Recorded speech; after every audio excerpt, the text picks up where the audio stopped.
유익한 건강 정보와 알기 쉬운 의학 상식을 알아보는 시간 메디컬 플러스입니다. 암 환자는 자신이 암에 걸렸다는 심리적 고통과 함께 치료 과정 중 극심한 신체적 고통을 견뎌야 하는데요. 이런 신체적 고통을 암성 통증이라고 부릅니다.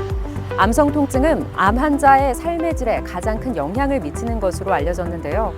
오늘 첫 번째 주제는 진행 암 환자의 약 64%가 경험한다는 암성 통증입니다. 최근 코로나19 여파로 스마트폰 등 전자기기 사용이 늘면서 눈 건강에 대한 우려가 커지고 있습니다. 최근 발표된 한 연구 결과에서도 과도한 스마트폰 사용이 사실을 유발할 수 있다고 밝혀지며 주목을 받고 있는데요. 오늘 두 번째 주제는 전체 인구 중 3에서 5%가 앓고 있는 사시입니다. 우리나라에서는 연간 약 24만 명 정도의 새로운 암 환자가 발생하고 있습니다. 암 환자에 있어서 통증은 가장 흔히 겪는 증세일 뿐 아니라 삶의 질과 치료 의지를 저하하기도 하는데요. 통증의 정도는 암의 형태나 시기에 따라 다르지만 암으로 진단받았을 때나 중간 정도 진행된 단계에 이미 30에서 50%의 환자에서 중등도의 통증을 경험하는 것으로 알려졌습니다. 암성 통증은 암을 진단받기 전 이상 징후 중의 하나인 통증을 느끼는 순간부터 병원을 방문해서 진단을 위한 검사 과정 중에 통증이 발생하거나 진단 이후에 치료를 하거나 치료 후에 발생하는 모든 통증을 말합니다. 암 환자가 느끼는 모든 통증을 암성 통증이라고 부르는데 최신 문헌의 보고에 따르면 전체 암 환자의 33%가 치료해야 할 중등도 이상의 통증을 경험하고 있는 것으로 나타났습니다. 암성 통증은 치료 종료 시점에서도 28%가 해당한다고 하는데요. 진행성 암에서는 52%가 통증 조절을 필요하게 되고 말기로 진행할수록 거의 모든 환자가 심한 통증을 경험하게 됩니다. 물론 암에 걸린다 해서 항상 통증이 있는 것은 아닙니다. 하지만 이런 여러 과정 중에 통증이 발생하게 되면 환자는 일도 잘 할 수 없고 일상생활에 참여도 쉽지 않습니다. 잠을 자고 음식을 먹는 것도 힘들고 고통으로 짜증도 날 수 있습니다. 사랑하는 가족과 주위 사람에게 짜증도 내게 됩니다. 이런 생활의 반복을 가족과 친구들이 항상 이해해 주지 못합니다. 환자는 더욱 외롭고 우울해지며 상실감을 느끼게 됩니다. 이러한 우울감 및 상실감과 삶의 질적 저하는 통증과는 서로 악순환의 한 축을 담당하게 됩니다.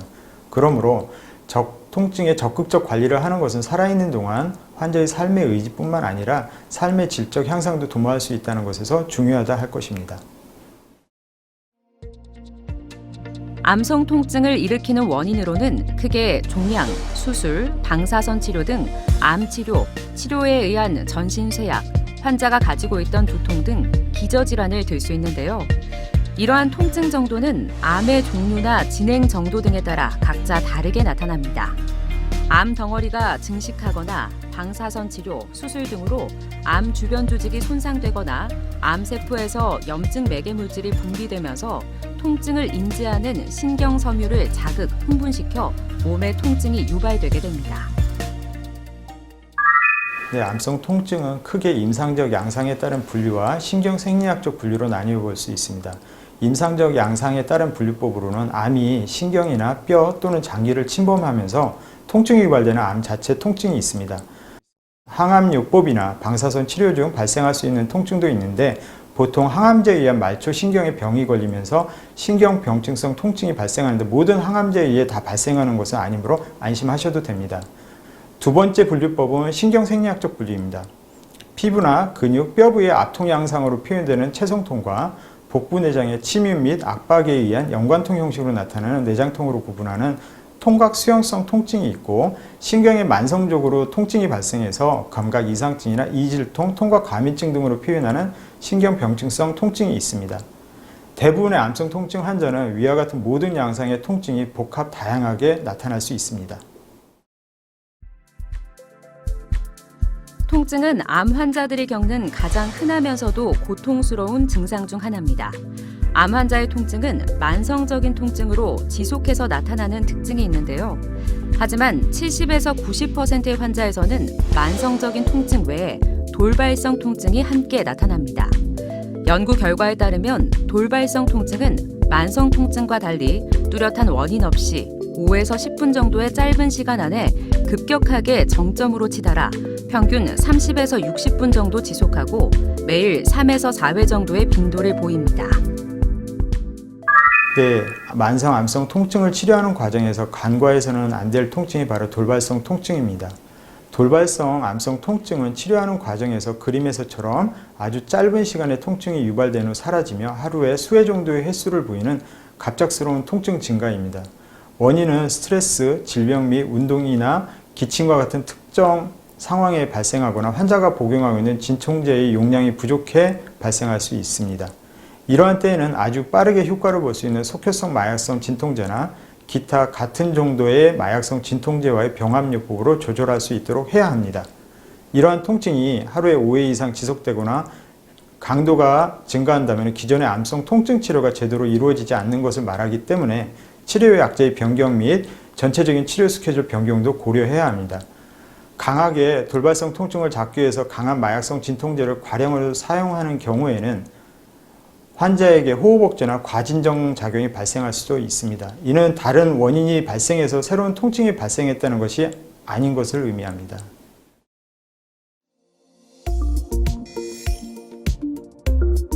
암성 통증의 강도는 환자마다 달라 조직이 손상된 정도에 비례하지 않을 수 있습니다. 환자가 느끼는 통증의 정도를 점수화해 1에서 3점은 약한 통증, 4에서 6점은 중간 통증, 7에서 10점은 심한 통증 등 3단계로 나뉘는데요. 약한 통증은 비마약성 진통제 또는 약한 마약성 진통제로 조절하고 중간 이상의 통증은 약한 마약성 진통제나 강한 마약성 진통제로 치료하는데요. 세계보건기구 및 보건복지부 국립암센터의 암성통증 관리 지침에선 환자의 상태에 따라 마약성 진통제를 통증의 단계와 관계없이 사용하고 비마약성 진통제, 진통보조제 등을 병용하도록 권고하고 있습니다. 네, 앞서 말씀하신 대로 환자의 통증을 나타내는 통증 점수에 따라서 치료를 약한 약제에서부터 강한 약제로 경구 투여나 직장 내 약물 투여, 피부 패치제, 주사제를 이용하는 방법이 있습니다. 대부분 단일요법보다는 복합요법을 권장하고 있고 만약 이러한 치료에 의해서도 통증 치료가 효과가 미미한 경우에는 각 진료과에서 통증 클리닉으로 협진을 하게 되어 저희 통증 클리닉에서 환자에게 가장 적절한 신경 차단술이나 특정 신경이 원인인 경우에는 신경 파괴술 또는 경막 외광이나 척추관 내 약물 주입술까지 고려하게 됩니다. 암성 통증에 사용되는 진통제가 마약성 제제라는 점에서 많은 사람이 오남용에 대한 걱정을 갖는데요. 가장 많이 하는 우려로는 중독과 내성 또는 신체적 의존성과 달리 정신적 의존성으로 약의 특정 작용을 체험하기 위해 복용에 대한 강한 욕구를 들 수 있습니다. 네, 비마약성 소염 진통제를 사용하는 경우에는 약제에 따라서 다르긴 하지만 위장장애나 혈석판 감소증, 간이나 신장의 독성이 발생할 수 있습니다. 마약성 진통제의 경우에는 변비가 가장 많이 발생할 수 있는 부작용이며 그 외에 졸림이나 구역구토 증상, 가려움증이나 배뇨장애, 구강건조나 빈맥 증상이 발생할 수 있습니다. 또한 정맥으로 급속 투여 시에는 호흡 억제와 같은 응급상황이 발생할 수도 있습니다. 암 환자들은 통증은 암의 종류와 진행 정도 등에 따라 다르지만 보통 후기로 갈수록 통증이 강해집니다. 그 때문에 암성 통증은 발생 초기부터 적극적으로 대응해야 하는데요. 하지만 안타깝게도 암성 통증 환자의 약 10%에서 20%는 통증 치료를 적절히 받아도 증상 조절이 어려운 것으로 알려졌습니다. 여명이 많이 남지 않으신 경우에는 특정 신경에 대해 예를 들면 교감신경이나 복강 내 여러 신경 얼기 등의 약물이나 고주파를 이용하여 신경 파괴술을 시도해 볼 수 있습니다. 중재적 신경 차단술이나 파괴술의 효과가 미미한 경우에는 경막 외광이나 척추관 내 약물 주입술을 시도합니다. 고전적인 방법으로는 환자 상태에 따라 주기적으로 시술하거나 자가 진통 조절기를 외부에서 연결하여 사용합니다. 최근에는 체내 약물 펌프로 이식하여 프로그래밍 되어 있는 마약성 진통제를 척추관 내에 소량씩 지속적으로 주입하여 환자의 통증을 조절하는 방식을 이용합니다. 척추각 내에 관을 삽입하여 복부 쪽으로 거치한 뒤에 마약성 진통제가 저장된 펌프와 연결을 하고 그 펌프를 피하에 삽입하여 반영구적으로 사용하는 방식을 이용합니다. 이런 방식을 사용한다고 해서 환자에게 사용되어지는 마약성 진통제의 총량을 대체할 수 있거나 완벽하게 통증을 조절할 수 있다는 것은 아닙니다. 다만 환자에게 사용되어지는 마약성 진통제의 총량을 경구 총량 대비해서 최대 300분의 1까지 줄여볼 수 있기 때문에 약제 부작용을 많이 줄일 수 있고 체내 삽입식이라 환자의 삶의 질도 향상시킬 수 있다는 장점이 있습니다. 시술 비용은 상당히 고가입니다. 그렇지만 최근에는 그림에서 보시는 바와 같이 보험 적용 기준에 부합된다면 그래도 조금 비용으로 시술할 수 있어서 국내 대학병원에서 많이 시도하고 있습니다. 네, 반은 맞고 반은 틀립니다. 암이 진행돼 말기 상태가 되어질수록 통증에 대한 강도나 횟수는 늘어나게 됩니다. 이런 경우에는 진통제 요구량이 더욱 늘어나는 것은 맞습니다. 하지만 마약성 진통제를 사용하게 되는 경우에 환자에 따라서는 진통제 의존성이나 중독성이 증가하거나 신경병증성 통증이 발생을 하여서 마약성 진통제 요구량이 늘어나는 경우도 있습니다. 이런 경우에는 환자에 대한 면밀한 관찰을 토대로 의료진이 마약성 진통제를 대체하거나 병합요법을 통해서 약제 사용의 효율성을 높여볼 수 있습니다. 아닙니다. 통증은 참고 견딘다고 해결되는 문제가 아닙니다. 의료진과 면밀한 상담을 통해서 적절한 약물과 치료법을 찾도록 노력해서 통증으로 인해 환자의 삶의 질이 저하되지 않도록 노력해야 할 것입니다. 일부 환자들은 의사에게 자신의 통증을 말할 경우 의사가 암 치료에 집중하지 못할까봐 자신의 통증을 숨기는 경우도 있다는데요.